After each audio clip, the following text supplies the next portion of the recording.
Vamos a Londres com o Felipe Killing. Bom, meu amigo Felipe, bom dia para você. Eu sei que eu estou te atrapalhando, esse é um momento que você tem para realizar suas tarefas pessoais. É muito difícil você nos atender, mas nos atende porque é um menino maravilhoso. Agora, eu andei lendo de madrugada, bem de madrugada mesmo, que a história da Índia é muito pior do que a gente imagina. Tem uma nova variante lá que ela mata, inclusive, crianças. Diz que uma mulher entrou no hospital, estava mais ou menos bem, em 1 hora ela morreu. Essa variante é terrível e já com a vacina que nós tomamos, né, a AstraZeneca, a primeira dose já se provou inócua contra essa variante. Contra as outras até que protege, contra essa não. Se pegar, ou morre ou fica muito mal. Então... E o que você sempre falou é a preocupação do mundo, porque a Índia é a maior produtora de vacinas do mundo e a maior produtora de remédios do mundo, não é isso, Felipe? Olá, Datena, é isso aí, prazer falar com você. Eu saio de casa, mas estou perto, então quando o Garrafa dá um toque eu me agilizo e volto aqui para conseguir participar do programa. E a Índia realmente está vivendo uma situação bem complicada, Datena. Essa nova variante já se espalhou por 15 países, começa a preocupar 7 só aqui na Europa, e o país que mais registrou foi o Reino Unido, que tem uma enorme comunidade indiana, ex-colônia, né? Por aqui já são quase 400 casos dessa variante. A situação da Índia é horrível. Já são 8 dias em que a Índia vai batendo recordes atrás de recordes, e recordes globais, não só recordes da Índia, mas de todo o planeta. Segundo o último balanço, 390 mil casos, números oficiais, porque eles não fazem uma contagem tão precisa lá, porque é um país enorme, tem um sistema de saúde decadente, áreas extremamente pobres e 3.500 mortes. E teve uma modelagem feita de estatística por uma universidade americana de Washington, que a Índia, nesse ritmo, vai atingir 1 milhão de mortos já em agosto. Essa nova variante tem se mostrado extremamente agressiva e a Índia já está segurando as vacinas, não está mais exportando. 1 em 5 vacinas de todo o planeta é feita na Índia. E lá, eles vacinaram completamente só 1,9% da população. Então a situação realmente é muito preocupante, Datena. Fora a questão humanitária com o povo da Índia, que são 1 bilhão e 300 milhões de cidadãos da Índia. Então, amigo, você imagina o tamanho da encrenca. Isso aí mais da onde? Garrafa de hospital? O que é isso aí? Não, é o banho do Rio Ganges. Isso, exatamente. Esse é o banho do Rio Ganges. E continua esse banho do Rio Ganges? Mas continua esse banho do Rio Ganges com contaminação e tudo mais? Datena numa escala menor, porque esse é um festival que dura quase um mês, mas essas imagens são, acho, da semana passada. 600 mil pessoas foram para essa cidade. Para você que não está vendo, é mais ou menos. Você que não está vendo, é mais ou menos a Estação da Luz. Parece a Estação da Luz. À tarde, assim, igualzinho a Estação da Luz. Acho que tem menos gente aí do que na Estação da Luz. É uma barbaridade. Bom, então você. Deu para você entender o que eu estou falando, além do nosso pesar pela situação da Índia. Você sabia disso, Agostinho? Eu duvido que você sabia, Agostinho. Duvido que você sabia disso. Cada 5, 4...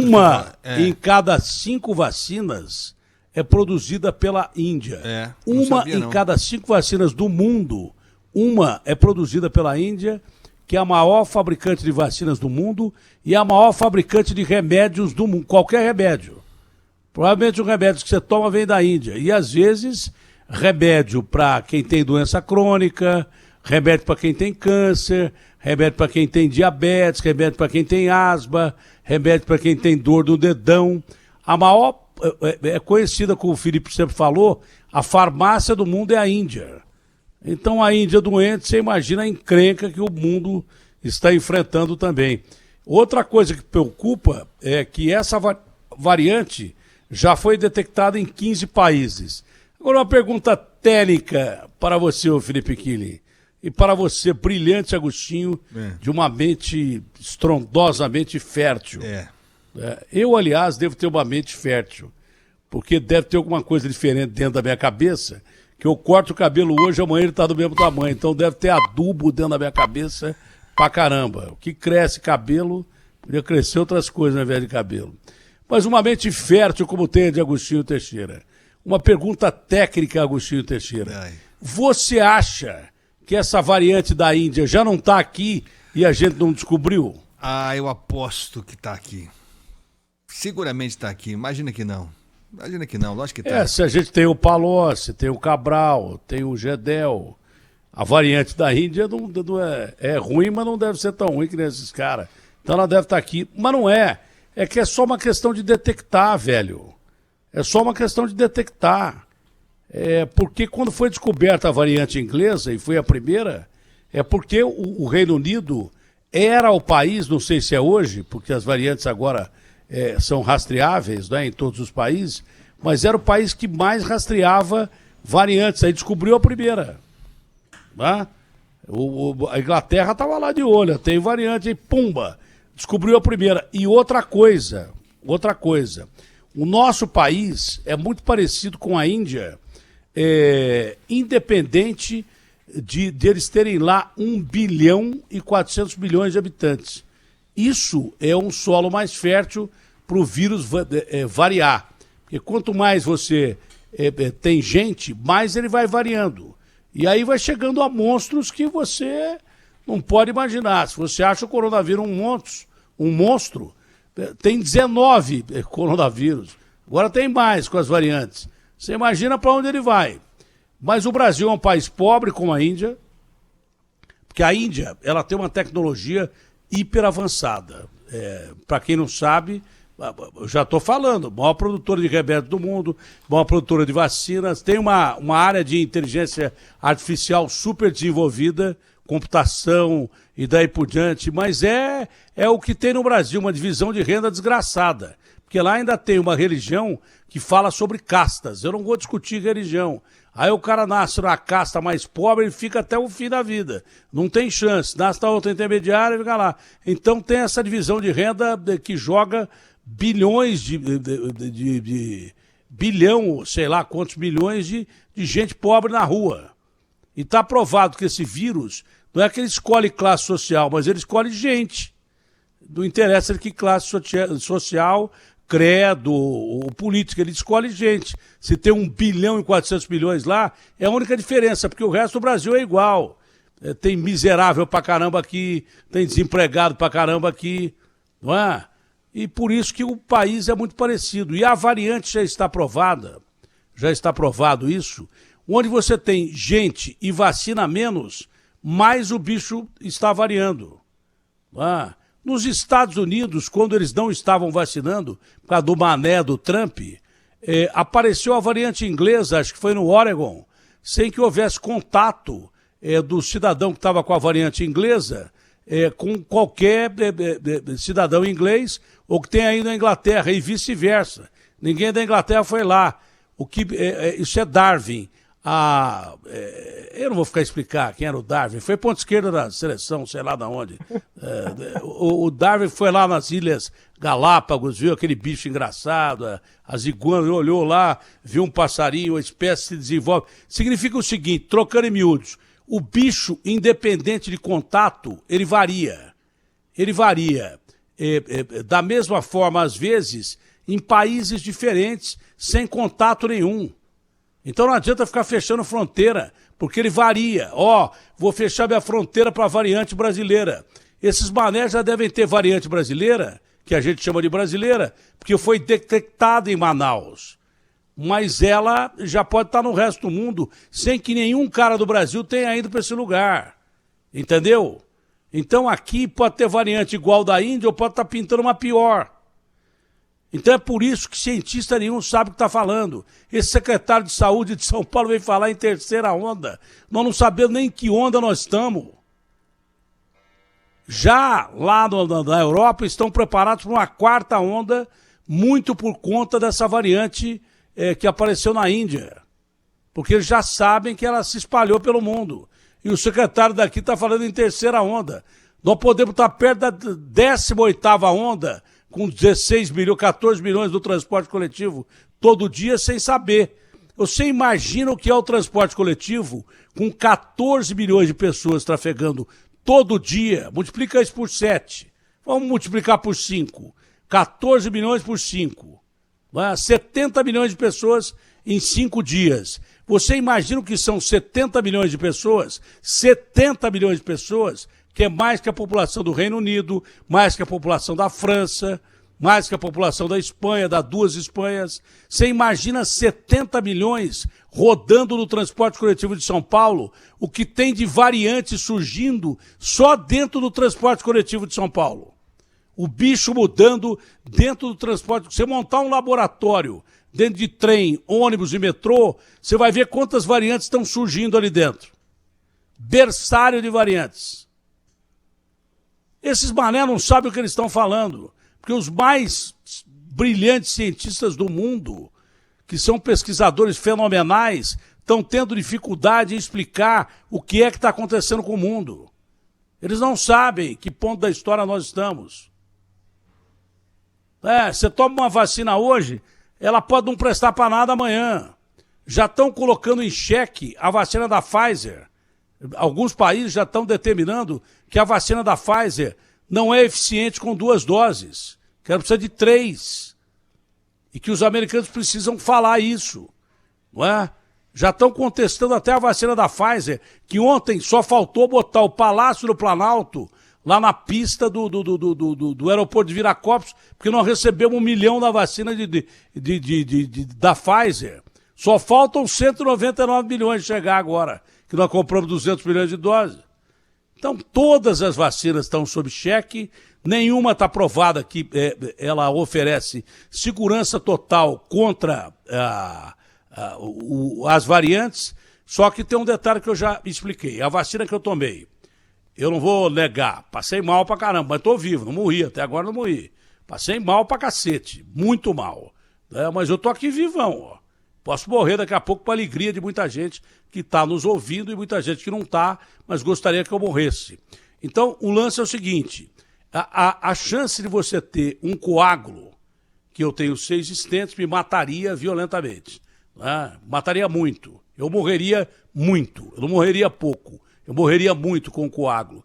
Mas a chance de eu ter um coágulo é de 1 em 100 mil.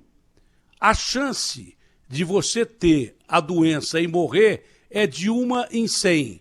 O que você prefere? Chance de 1 para 100 ou de 1 para 100 mil? Porque tem uma cientista que acabou de falar, eu li de madrugada, que eu sou um leitor de madrugada, porque eu não durmo. Não durmo e, para azar de muita gente, eu fico maquinando como é que eu vou correr atrás de bandido, político ladrão e vagabundo, quem eu vou xingar no dia. Eu fico maquinando de madrugada, não tem ninguém me ouvindo. Então eu fico maquinando, pensando e às vezes falando comigo mesmo que eu sou o cara que eu mais gosto. Depois da Matilde, o cara que eu mais gosto sou eu mesmo. Eu converso com o meu ego de madrugada, vamos pegar aquele bandido lá, vamos falar daquele político ladrão e tal. É de madrugada que eu fico, sou que nem o Batman, entendeu? Então, já disse uma cientista que todo ser humano desse planeta, ouça bem, hein? Apesar de você tomar as suas medidas de lavar a mão, higienizar, passar álcool, usar máscara, ter distanciamento, diz essa cientista que todos do planeta vão se contaminar. Se ela está errada ou se ela não está, eu não sei. Mas eu ouvi ela dizer, é uma cientista aí muito respeitada, senão não iam publicar o que ela disse. E ela disse o seguinte, a única chance que você tem de sobreviver é tomando o raio da vacina.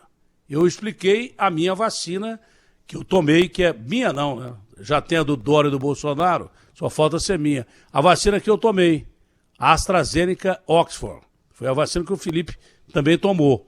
Então a chance de você ter um coágulo é de 1 em 100 mil. A chance de você morrer do coronavírus sem tomar vacina é de 1 em 100. Você prefere chance de 1 em 100 sendo contaminado ou de 1 em 100 mil? Então ela diz essa senhora que todos seremos contaminados e que a chance de viver é o cara que tem vacina, a chance é maior.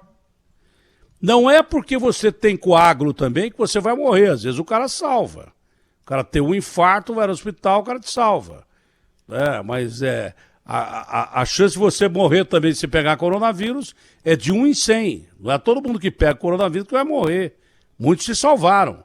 Tem muito mais curados do que gente morta. Só que está aumentando o número de infectados violentamente 400 mil. Os Estados Unidos, do ápice, no epicentro da doença, chegou a passar de 250 mil, 255 mil. Ainda está tendo 400 mil casos quase todo dia de pessoas infectadas. Não é isso, Felipe? É isso, Datene. Números oficiais. Acredita-se que é muito maior do que 400 mil. E você estava falando das similaridades, né, entre Brasil e Índia. O roteiro da Índia, para chegar nesse caos, não sei se vai te fazer lembrar um outro país. O governo relaxou totalmente as regras. Chegou a afirmar que tinha vencido o coronavírus, o Narendra Modi, o premier. Realizou a eleição, a população se aglomerou, deixou a máscara de lado. E aí chegou onde chegou. Então é um roteiro que a gente já viu em outros países. Não, e aqui essas eleições últimas foram de um cinismo desgraçado. Não era para ter eleição coisa nenhuma. Os caras que falaram que o Bolsonaro era negacionista, e é mesmo, ele é negacionista, agora está mudando. Porque a coisa tá fedendo e vai ter eleições, ele está mudando. Agora está favorável à vacina, favorável a usar máscara, mas ele foi negacionista, se encontrou com um monte de gente e tal. Eu vou perguntar, e os outros políticos todos dessas últimas eleições fizeram o quê? A maioria gritante, tirando o Calil, que eu me lembro, lá de Belo Horizonte. O que o Dória fez, o Bruno Covas fez, o que é que os caras do Brasil inteiro fizeram nessas eleições? Campanha, pô. Campanha, saíram pra rua, aglomeraram. Então esse país é um país cínico pra cacete. Esse é o grande detalhe. Esse é o grande detalhe. E sobre pesquisa, esse negócio de pesquisa, eu vou contar uma coisa pra você. Se eu sou a Band, eu não assino pesquisa nenhuma. Porque eu não confio, por exemplo, eu não confio nesse Ibope. Eu não confio no Ibope. Por que eu não confio no Ibope? Veja quantas vezes o Montenegro, que foi dono do Ibope, dizem que ele não é mais, veja quantas vezes ele errou. Ele saiu na capa da Veja dizendo que o Serra era presidente e o Lula ganhou a eleição. Ele saiu numa eleição antes de fechar a urna, canalhamente, dizendo que a Marta ia ganhar do Serra, o Serra ganhou a prefeitura. Quantos estados têm acusação de corrupção desse cidadão durante esses 70 anos de Ibope, dele, do pai dele, da irmã dele, sei lá mais de quem? Em quantos países do mundo o Ibope foi expulso desse país? Argentina, Chile, México, Paraguai, até no Paraguai, que os caras têm algumas coisas falsas, o Montenegro foi expulso, até no Paraguai. Então como é que você pode confiar nesse instituto de pesquisa? Eu não confio mesmo. Se ele vendeu mesmo a parte da televisão, tá bom, eu posso até passar a confiar. Mas eu acho que ele tem o dedão dele lá. Se ele não tiver o dedão dele lá, eu confio. Se ele tiver o dedão dele lá, eu não confio. Entendeu? Eu acho muito estranho. Se eu sou o dono da televisão, eu paro de pagar esse Ibope aí, porque esse cara, esse Montenegro, já ajudou a eleger tanta tranqueira, mas tanta tranqueira que você não tem ideia. E sobre pesquisa, tem muita gente falando que o Lula está na frente do Bolsonaro. Mas como é que o Lula, com 54% de rejeição, pode ter 54% das intenções de voto? Qual matemática que fecha isso? Você sabe explicar, Agostinho? Qual é a matemática que fecha isso? 54 mais 54 vai dar mais do total, né? Mais de 100. Matemática é número exato. Lula, 54% de rejeição, 54% de intenção de voto. Como é possível isso? Hein? Essa conta é meio difícil de entender mesmo.